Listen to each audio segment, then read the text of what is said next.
तेवढ्यात मात्र तो छत्रसाल म्हणतो, मग राज द्या ना मला ही घोडदळ पायदळ, राज द्या ना मला ही सैन्य, राज द्या ना मला ही शस्त्रास्त्र.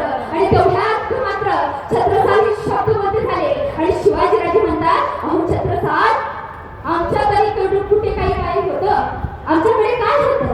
स्वराज्यातील या सर्वसामान्य लोक आमच्यासोबत येऊन मिळाले, असामान्य साध्य हे आम्ही सामान्य करून दाखवलं. अहो छत्रसाल, एकदा मनात ऋणात तुमचा पराभव कधीच होणार नाही. प्रेरणा होती छत्रपती शिवाजी महाराजांची आणि तो छत्रसाल गेला गेला गेला गेला बुंदेलखंडात गेला आणि स्वतःच्या जीवावरती स्वतःचं राज्य, स्वतःचं साम्राज्य उभं केला. प्रेरणा होती कुणाची? तर आपल्या छत्रपती शिवाजी महाराजांची. एवढंच नसून छत्रपती श्री शिवाजी महाराजांची प्रेरणा वीर जवानांनी घेतली होती.